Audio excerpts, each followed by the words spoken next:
Profe, quería preguntarte lo siguiente, así breve. En el Evangelio de Juan, hay momentos que, por ejemplo, presenta a Jesús en el templo, ¿no? Diciendo que no hagan de la casa de mi padre una cueva de ladrones. Y después en el capítulo 14 dice, ¿no? En la casa de mi padre muchas moradas hay, como que espiritualiza la casa del padre. Y luego también tenemos la resurrección en el día postrero, la tenemos como algo consumado cuando se resucita Lázaro, pero después hay otros pasajes que dice que yo le resucitaré en el día postrero.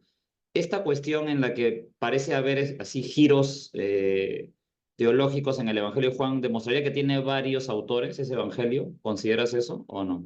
Sí, sin duda alguna, eso ya lo puso Bullman absolutamente de acuerdo con la tradición anterior y de una manera clarísima en su estudio, comentario al Evangelio de Juan y hasta hoy. Efectivamente, una cosa es el concepto de pueblo, que además uno de los autores, perdón, pueblo no, templo, que además uno de los autores, quien sea, porque no lo sabemos, es un grupo que se llama Escuela Joánica, resulta que es el primero que hace una interpretación alegórica de una narración que está también en Marcos y en los otros evangelios, la hace alegórica y dice, este templo, cuando dice el Evangelio de Juan, cuando Jesús empleaba esta palabra, no se refería al templo físico, sino al templo de su cuerpo. Pues bien, una cosa que yo he dicho muchas veces, pero me han hecho poco caso, es, y es un dogma dentro de la filología clásica, y esto es un paréntesis, ¿eh? Juan Pablo no le estoy tomando directamente. Cuando alguien alegoriza un texto, como se empieza en la escuela de Alejandría en el siglo III a alegorizar a Platón y hacer la religión griega como una evolución de la religión homérica, bueno, pues entonces resulta que si se alegoriza a un texto es porque se le cree sagrado.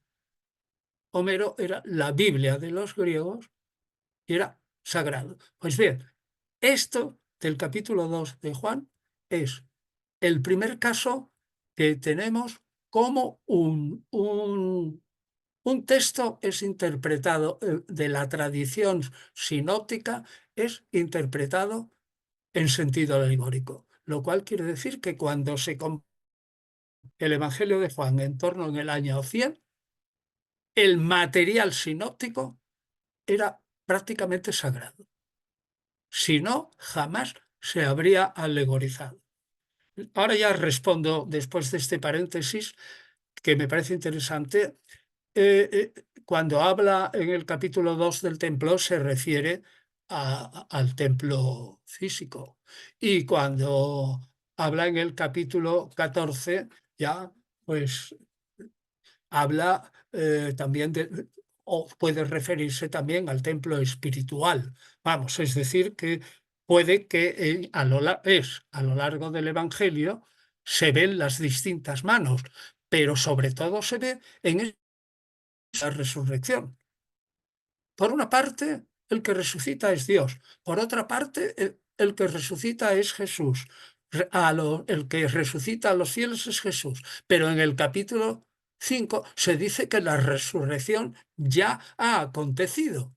¿En qué quedamos? La resurrección o escatología realizada ha acontecido ya de una manera espiritual o la resurrección será el final y en eso participa Jesús. Es decir, se ve claramente que en el Evangelio de Juan hay distintas concepciones de templo, de la persona de Jesús, de un montón de cosas y que por lo tanto tiene que ser obra de una escuela y además de un Evangelio que no está del todo pulido.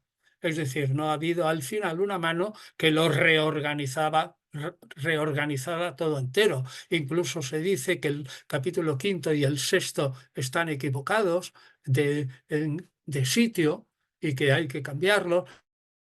en los discursos de Jesús, por ejemplo, del 14 a 17, hay repeticiones que habría que quitar. Es decir, que no solo han intervenido varios, sino que el entusiasmo llevó a publicar el Evangelio de Juan, probablemente en exceso, antes de tiempo, antes de que hubiera tiempo a pulirlo.